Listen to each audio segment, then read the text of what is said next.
Hello everyone, welcome to the Kapil classes for English start the class. और आज की जो हमारी क्लास है वो टाइम को लेकर के है। थोड़ा सा कंफ्यूजन इसमें होता है। इंग्लिश में टाइम को दो पार्ट में डिवाइड किया गया है। एक तो होता है पॉइंट ऑफ टाइम और एक होता है टाइम एक्सप्रेशन। दो पार्ट में इसको डिवाइड किया गया है।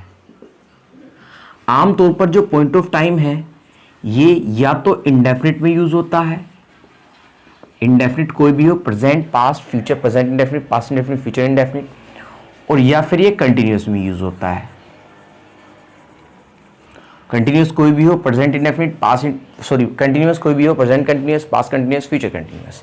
जो टाइम एक्सप्रेशन होता है, अगर मैं इसकी बात करूं, ये या तो परफेक्ट में यूज होता है, तीनों के परफेक्ट में, या फिर ये परफेक्ट कंटिन्यूअस में यूज होता है। अब देखते हैं पॉइंट ऑफ टाइम क्या होता है। अगर मैं पॉइंट ऑफ टाइम की बात करूं तो पॉइंट ऑफ टाइम को मैं डेफिनेशन दूंगा पर्टिकुलर टाइम। पर्टिकुलर टाइम से मेरा मतलब है पर्टिकुलर कोई भी दिन हो, पर्टिकुलर कोई भी डेट हो, पर्टिकुलर कोई भी मंथ का नाम दिया हो, पर्टिकुलर कोई भी ईयर हो, या पर्टिकुलर कोई टाइम हो। इन सब के लिए हम पॉइंट ऑफ टाइम इसे हम बोलते हैं। यूजुअली डे और डेट से पहले हम ऑन लगाते हैं प्रेपोजिशन, मंथ से पहले इन लगाएंगे, और ईयर से पहले भी हम इन लगाते हैं, और टाइम से पहले हम यूज करते हैं एट, जैसे एट 7 PM 7 AM जो भी। अगर ये हमें प्रेपोजिशन कहीं लगानी है, पॉइंट ऑफ टाइम के साथ अगर यूज करना है, तो इनसे पहले ये प्रेपोजिशन हम लगाते हैं। जैसे मैं मंडे को तुमसे मिलूंगा, आई विल, देखिए स्पोकन में तो हम विल लगाते हैं, लेकिन ग्रामर में शैल लगाते हैं, तो आप देख लेना जहां भी आपको यूज करना है। I shall meet you on Monday, मैं मंडे में आपसे मिलूंगा। जैसे मैं 2010 में दिल्ली गया था, तो बोलेंगे आई वेंट टू दिल्ली इन 2010। जैसे मैं मंडे आ रहा हूं, I am coming on Monday. इस तरीके से हम इनका यूज करते हैं। तो ये कहलाया जाता है पॉइंट ऑफ टाइम। और ये जो प्रेपोजिशन है जो मैंने बताई है, इनसे पहले इनका कोई मीनिंग नहीं होता। सॉरी, अगर ये प्रेपोजिशन लग रही है तो यहां पर इनका कोई मीनिंग नहीं होगा, यहां पर इनका नो मीनिंग होता है। इस तरीके से आपको प्रेपोजिशन यूज करनी है। और हां, अगर टुडे हो, ये भी पॉइंट ऑफ टाइम का पार्ट होता है। टुडे हो, टुमारो हो, और यस्टरडे हो, इनसे पहले कोई प्रेपोजिशन नहीं आएगी। जैसे today I will come today, I will come today, मैं आ जाऊंगा, या आई विल कम टुडे, मैं आ जाऊंगा। ये यस, कल मैं अपने दोस्त से मिला, I met my friend yesterday, तो उनसे पहले कोई प्रेपोजिशन नहीं आप यूज करेंगे। तो ये तो पार्ट है हमारा पॉइंट ऑफ टाइम का, जो हमेशा इंडेफिनिट और कंटिन्यूअस में यूज होता है। अब हम बात करते हैं टाइम एक्सप्रेशन की। टाइम एक्सप्रेशन की अगर मैं डेफिनेशन की बात करूं तो इसकी डेफिनेशन होती है एक्शन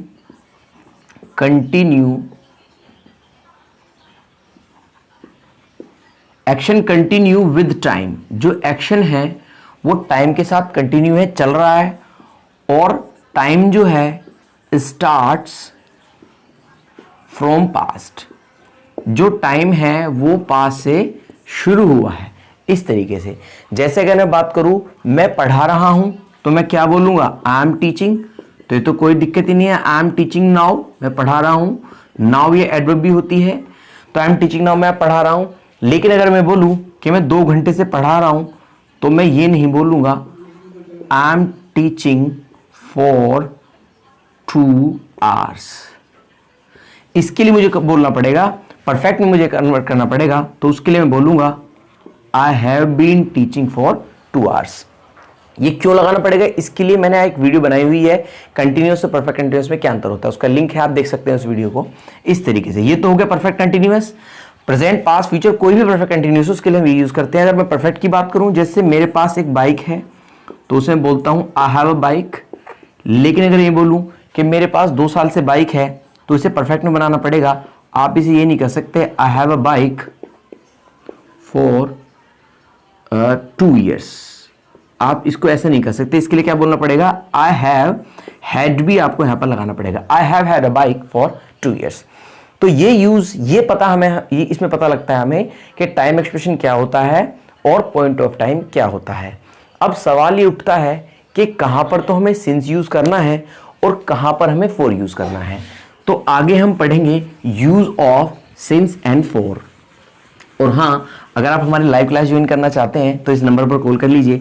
डेली मैं लाइव पढ़ाता हूं और आप लाइव क्लास हमारी ले सकते हैं और डेली अपना घर पे बैठ के पढ़ सकते हैं।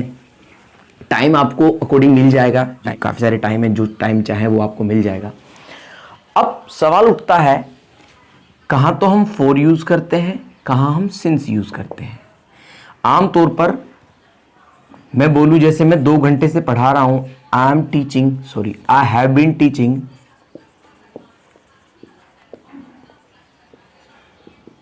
For 2 hours। अब मैं कई बार ये पूछता हूं बच्चों से कि फॉर 2 hours क्यों आया, तो वो बोलते सर इंडेफिनिट है। अब मैं ये पूछता हूं कि इंडेफिनिट क्यों है। देखिए, तो वो एक बड़ा अजीबोगरीब सा आंसर देते हैं कि जी 2 घंटे से मैं पढ़ा रहा हूं या 2 घंटे से मैं पढ़ रहा हूं, अब पता नहीं कौन से 2 घंटे से पढ़ रहा हूं, इसीलिए ये इंडेफिनिट है, इसीलिए यहां पर फॉर 2 hours आया है। अब देखिए, फॉर 2 hours लगा है, ये तो सही है, लगना तो फॉर 2 hours ही है, लेकिन इसकी जो डेफिनेशन है क्यों लगेगा, ये शायद हम ठीक से नहीं दे पाते हैं। मैं बताऊं ये क्यों है फॉर 2 hours, इंडेफिनिट क्यों है। आमतौर पर जो फॉर होता है वो इंडेफिनिट टाइम के लिए यूज होता है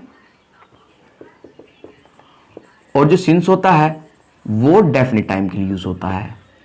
तो मैं पूछता हूं कि इंडेफिनिट क्यों है, तो वो बोलते हैं जी 2 घंटे से पढ़ा रहे हैं, कौन से तो 2 घंटे से पढ़ा रहे हैं मुझे नहीं पता। क्या ऐसा पॉसिबल है, मैं पढ़ रहा हूं 2 घंटे से, मुझे नहीं पता कौन से 2 घंटे से पढ़ रहा हूं। नहीं, वो डेफिनेशन नहीं देनी है, भले आपने रूल सही लगाया फॉर, लेकिन वो डेफिनेशन नहीं देनी है। डेफिनेशन ये है, डेफिनेशन आपको ये देनी है कि जी ये 2 घंटे जो हैं ये इंडेफिनिट इसलिए हैं, हो सकता है 1 घंटा 50 मिनट हो सकता है 2 घंटे 10 मिनट हो। कोई पर्टिकुलर पैमाना नहीं है कि हाँ 2 घंटे तो मतलब 2 घंटे हैं, नहीं।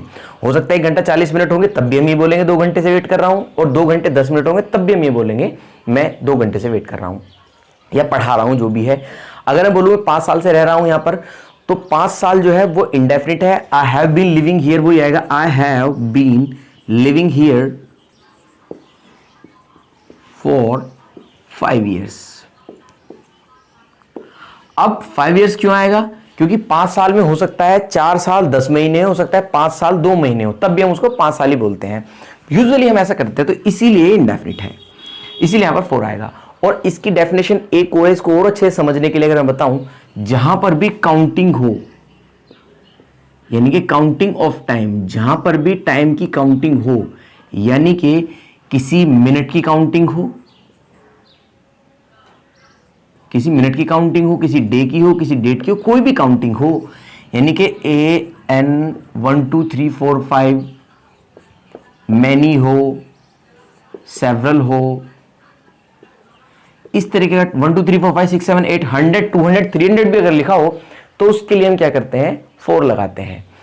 जहां भी आप देखें, कोई दिन से पहले हो, टाइम से पहले हो, घंटों से पहले हो, सेकंड से पहले हो, मिनट से पहले हो, कहीं भी ईयर से पहले हो, मंथ से पहले हो, तो तभी हम उसके लिए क्या करेंगे, 4 लगाएंगे। जैसे मैं 10 साल से यहां रह रहा हूं, I have been living here for 10 years। मैं 20 मिनट से तुम्हारा वेट कर रहा हूं, I have been waiting for you for 20 minutes। इस तरीके से हम इसका यूज करेंगे। तो अब वो डेफिनेशन आपको नहीं बतानी है कि मैं 5 साल से रह रहा हूं, तो पता नहीं कौन से 5 साल से रह रहा हूं, नहीं। वो इसलिए इंडेफिनिट है कि 5 साल में अगर 4 साल 10 महीने होंगे तब भी हम 5 साल ही बोलते हैं, 5 साल 2 महीने होंगे तब भी हम 5 साल ही बोलते हैं। इसीलिए उसका पर्टिकुलर पैमाना नहीं होगा तो 5 साल मतलब 5 साल ही है, नहीं। 2-4 महीने 10 दिन 20 दिन आगे पीछे वो हो सकता है। अब दूसरा सवाल उठता है सिंस का। डेफिनेट है, जैसे मैं सुबह से पढ़ा रहा हूं, तो बोलूंगा I have been teaching since morning भी हो सकता है,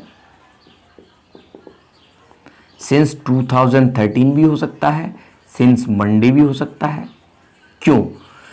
ये इसकी डेफिनेशन है नेम ऑफ टाइम। अगर किसी भी टाइम का नाम दिया हो, नेम ऑफ टाइम का मतलब किसी डे का टाइम नाम दिया हो, किसी डेट का नाम दिया हो, किसी मंथ का नाम दिया हो, किसी ईयर का नाम दिया हो, कुछ भी, जिसका भी अगर नाम दिया है तो उसके लिए हम सिंस लगाएंगे। जैसे मैं सुबह से पढ़ रहा, तो सुबह पर्टिकुलर टाइम है, पर्टिकुलर नाम है, डेफिनेट नाम है, इसीलिए इसके लिए सुबह आया है। 2013 भी अपने आप में ईयर का नाम है और सबको पता है अगर मैं 2013 बोलूँ तो 2013 ही मैं बोलूंगा। 2013 में कोई नहीं कहेगा 2012। मंडे है तो मंडे को ट्यूसडे नहीं बोलेगा, मंडे तो मंडे ही होता है।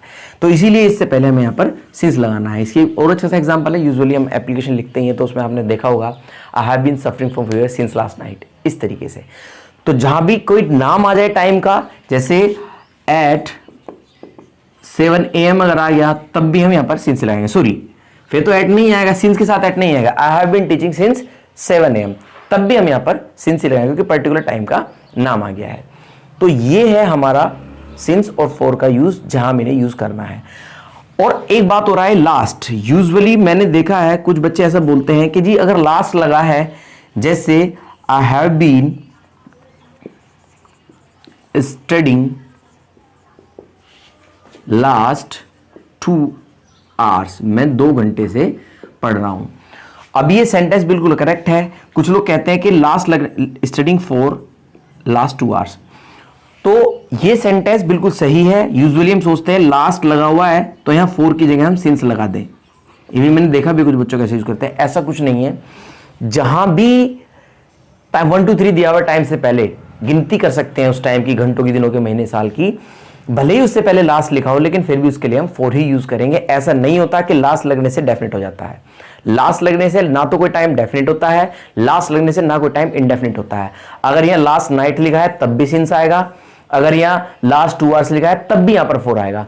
तो लास्ट के चक्कर में लास्ट में कंफ्यूज ना हो, क्यों मैंने देखा है कुछ लोग लास्ट की वजह से टाइम एक्सप्रेशन को, लास्ट की वजह से टाइम को डेफिनेट कर देते हैं, यानी कि टाइम एक्सप्रेशन को डेफिनेट बना देते हैं, फॉर की जगह सिंस यूज कर देते हैं। ये आपको ऐसा नहीं करना है। भले ही लास्ट लगा हो, लास्ट ईयर, लास्ट, जैसे लास्ट ईयर भी, जैसे लाइक लास्ट 2 days हो, लास्ट 5 days हो लिखा हो, तब भी इसके लिए हम फॉर ही यूज करेंगे। लास्ट नाइट लिखा हो तो सिंस आएगा क्योंकि नाइट तो नाम आ गया पर्टिकुलर। ये हमें देखना है। अब एक यूज में और आपको बताने जा रहा हूं। देखिए फॉर के मीनिंग और भी होते हैं। अगर ये सेंटेंस है I am going to Delhi for 2 days, ये सेंटेंस भी सही है और ये भी सेंटेंस ठीक है। I have been going to Delhi for 2, I have पूरा लिख देते हैं, I have been going to Delhi for 2 days, क्योंकि फॉर का एक मीनिंग के लिए भी होता है। ठीक है, ऊपर वाले सेंटेंस का मतलब है मैं 2 दिन के लिए दिल्ली जा रहा हूं, नीचे वाले सेंटेंस का मतलब है मैं 2 दिन से दिल्ली जा रहा हूं।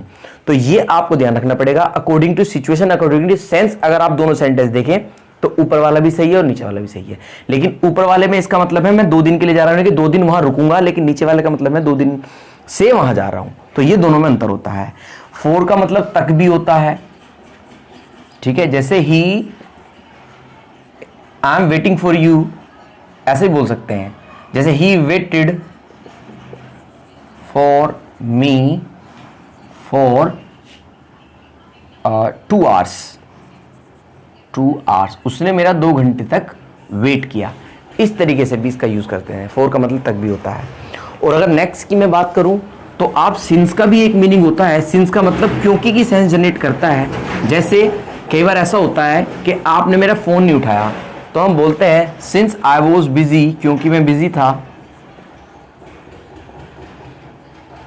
आई डिडंट पिक योर फोन, मैंने आपका फोन नहीं उठाया। पिक योर कॉल लिख लीजिए, फोन लिख लीजिए। तो सिंस का मतलब यहां पर क्या है, क्योंकि। तो ये भी आप इसका यूज समझे। कभी हमेशा ऐसा नहीं होगा कि सिंस लगा हो तो कंटिन्यूअस या परफेक्ट कंटिन्यूअस में बनेगा, हमेशा ऐसा नहीं है। अगर फॉर लिखा है तो हमेशा वो परफेक्ट या परफेक्ट कंटिन्यूअस में बनेगा। ये अगर सेंस आती है तो वो आपको देखना है, आपको समझना है कि क्या कहना चाह रहा है, सेंटेंस में क्या सेंस दे रहा है। तो ये था हमारा आज का टॉपिक टाइम को लेकर के। कोई क्वेश्चन कैरी हो kindly write in the comment box, kindly subscribe the channel, like and share also. Stay home, stay safe, God bless you, take care and bye bye.